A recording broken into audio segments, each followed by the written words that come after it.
Okay, so let's look at the first 2 weeks of April. Nice. Okay, well, we have the World card and we have the Page of Swords. So the World card indicates that, this is the last card of the Major Arcana, and this is the one that where you feel enlightened, spiritually enlightened, physically well, abundant. That starts, of course, with the Fool card, and the Fool is a young child and is just like, oh, okay, I'm carefree. But by the time you get to the World card, you're being blessed because you have been through so much.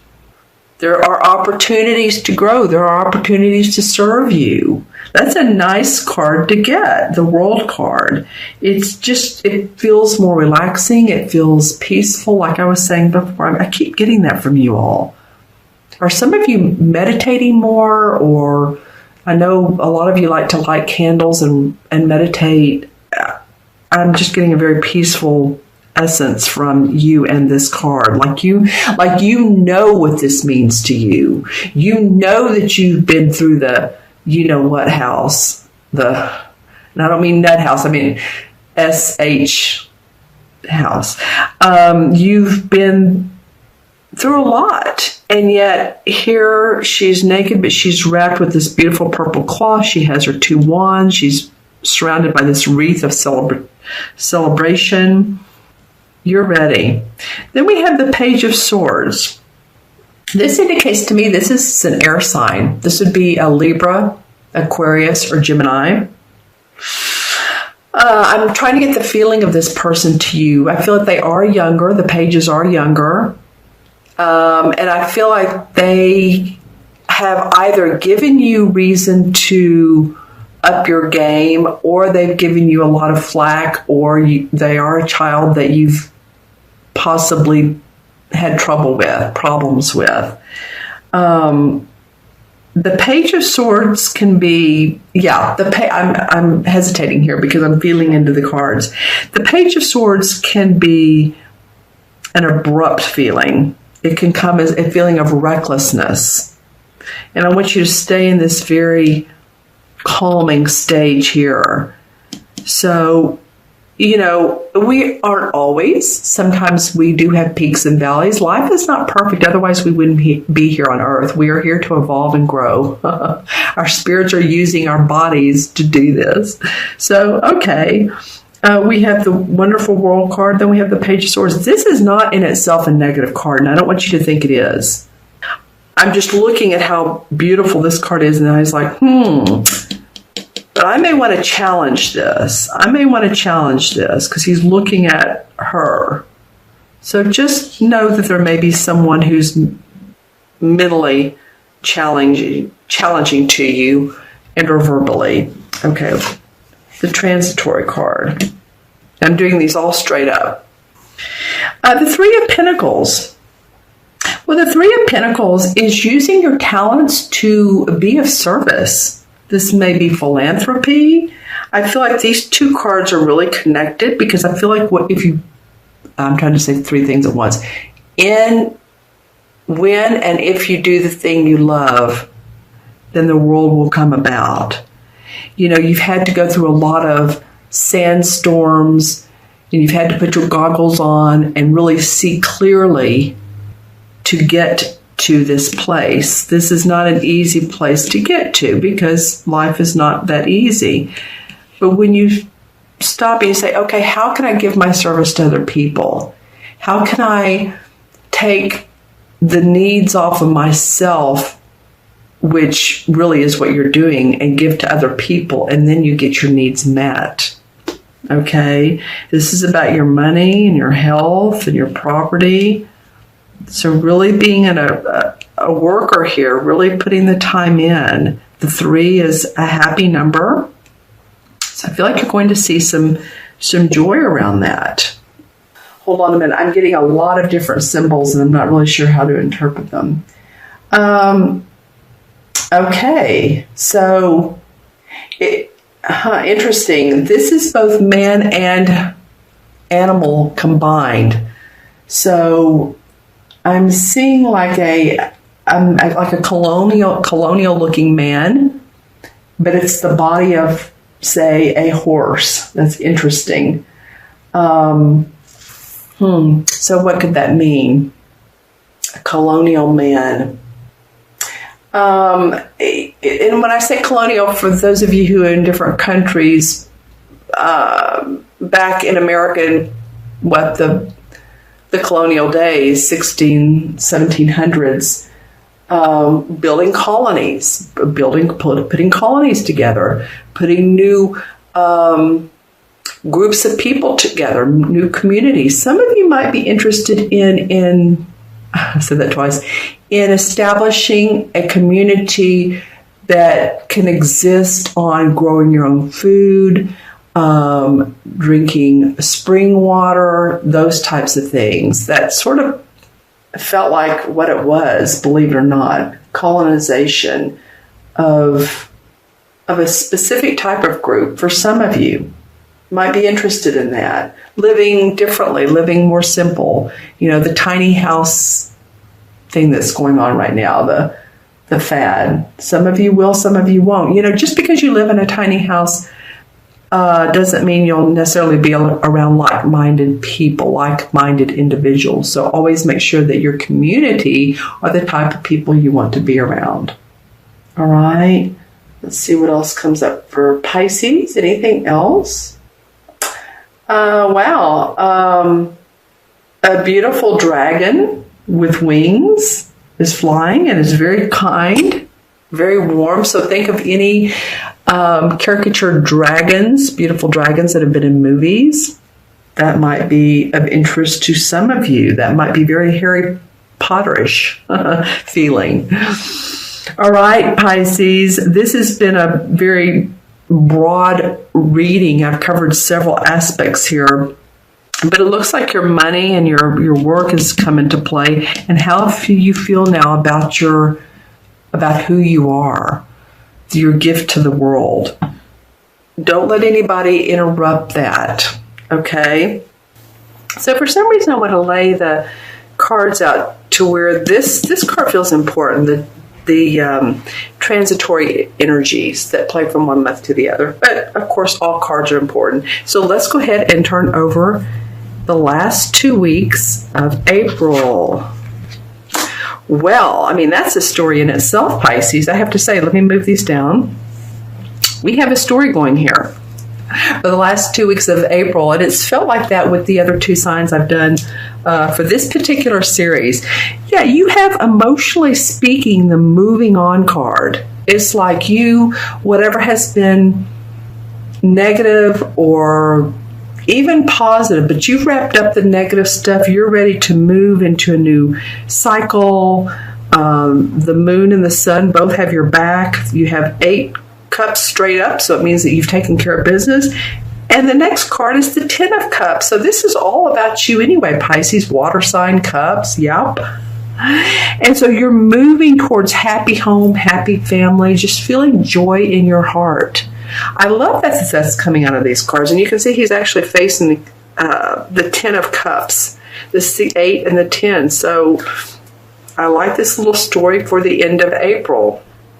So many of you all that are moving, picking up roots, literally moving to another city, another country, or in another house, or you just kind of have the feelings that, hey, I'm ready to move past this relationship and I want to be happy, joyful, creative, intuitive, all of those things. I feel like you all are moving into that. I'm very excited to see these cards. Now we have, for the first 2 weeks of April, then we'll look at the transition card. We have the King of Wands, and we have a major arcana, the Strength card. Where's my wand? Here it is.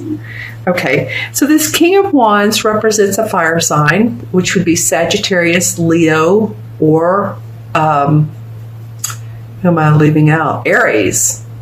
So sometimes when I leave a sign out, now of course this person's going to be different for all of you. Somebody may say, no, it's a Leo, no, it's Sagittarius. But when I kind of can't think of the name of, like I did a minute ago, the sign, like it just wasn't coming to me, For some of you, it's Aries that this card represents. Again, the court cards are the most abstract because we don't always know who it is or if it's an essence of you. And for everybody, they're going to be different. But I'm just getting sort of this person, and this can be a man or woman, this person who has major creative outlets. They are passionate about their work. They've mastered their passions. A fire sign personality, but the king is settled with where he is now because he has mastered. He's moved on to new territory. It's interesting it comes up under this. I don't know why I just said that either. But it feels like maybe this King of Wands is assisting you with moving, or possibly you're moving away from them. So let me know in the comments below. It's just this indication who this might be. Let me know who this might be, because the indication is there is a fire sign in your reading, or someone who has a fire-ish personality. Again, the king isn't always that blatant about it, but it can represent someone who has come off pretty strong in their opinions, and maybe also been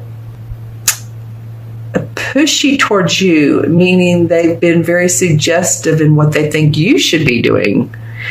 Or this could be a wonderful king. This king could be someone who's held your hand through some hard times, because we do have the Strength card. The Strength is a card is a sign from the universe to stand up, Pisces. We have your back. You have strength. You have the power to keep going, the power to move on. I keep getting that into happy times. You have the ability to create a happy life for yourself, or you're moving past them. You're doing one or the other. And some of you, it will be one thing, but the feeling is beneficial. Let's see what the transitory card looks like. Because some of you have been up at night and worried or crying or sick. If you've had colds or flus, or you've just been over mentally thinking and just over analyzing and worrying, and you guys are not well, I shouldn't say that. You're an analyzing sign. Of course, we all do. But maybe you've been rethinking and thinking, and it's just caused you some grief.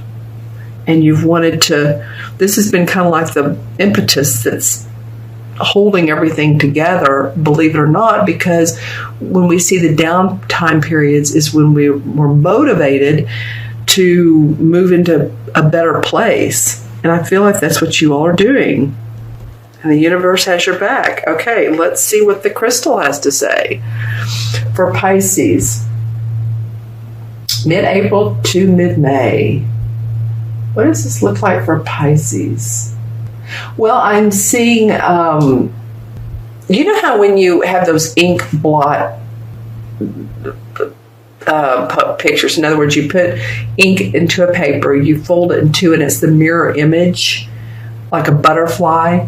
That's what I was seeing. So some of you may have been doing some mirror work, which means looking at any negative beliefs and anything that hasn't served you well, or maybe you learned them from childhood and you're wanting to let it go, diffuse, let those go, because the past is the past and the present is the present, and then we have the future. But we really do sometimes build our life around these limiting beliefs, and that was just something someone said to us. So I feel like some of you are doing that.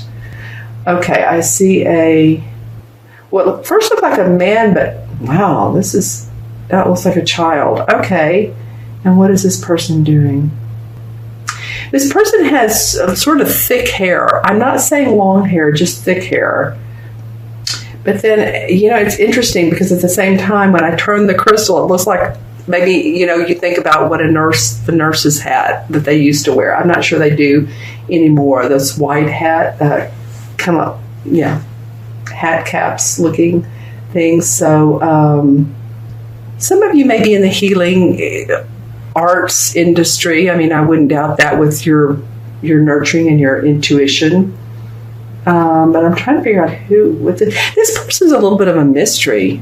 So if anybody comes up in this next month, and you're not sure who they represent, then go into your intuition because I can't get a straightforward feeling of who they are and what they represent. Okay, so for the totem animal, I'm seeing a swan. Swans are beautiful. Swans are peaceful, right? In numerology, I say for the number 2. Number 2 is if you're a 2 life path, or you're born on the 2nd or the 20th, 28th. No, that's not 29th. Trying to think of what adds up to 2. You have a peaceful, tactful way about you. You're also good with your hands. Maybe you create art, or you're good with taking apart computers and putting them back together for some of you. Or maybe you're a good healer. I'm going into that territory again. Okay, anything else for Pisces? Oh, I see a fish. That's interesting. Huh, okay. And some of you that have been eating some dairy products, possibly a lot of cheese, I don't know what that means to you if you have been, but, cheese is yummy, right? For most, I have known people not to like it, which, but of course, not too much of it for different reasons. Okay. It's interesting. The color I'm getting is more of a, it would be the first chakra. It was sort of a brownish reddish. So that would be first chakra. That would, that's what we work on when we want to feel like we're manifesting, like we're safe in our house, like we're grounded. Okay, so some of you may have been working on that. This is a black tourmaline, which of course is very grounding, but it can be black or red, and basically I was seeing both. All right, both colors combined. Okay, so I'm going to add up the cards. And we have an 8, and 10 is 18, and 9 is 27. Sorry, I'm leaning over for a minute. 27, 28, and 8 is 36. It's interesting, Pisces, you do have 2 8 cards and a 9 and a 10. So you have some higher numbered cards. So there's definitely some endings going on. And 8 is about, it's the infinity sign on its side, but it also is about moving in a new direction. You have that, and you have the strength that's saying you have the ability to do so. All right, so what do we added that up to 9, or 36, didn't we? Which would basically add up to 9. And that's about completions. I feel like a lot of you have either ended a relationship, or you're in a transformation stage, but you're almost getting past the bumps. And I think you'll really feel that in May. But in other words, if you think of the left as being, all the problems, then in the middle, it's kind of like a indicator. In the middle, it's getting better, and then to the right is, it's much better. I feel like you're right. You're more towards the right, but there's still some stuff to go through, and you'll handle it with ease once you realize what you want.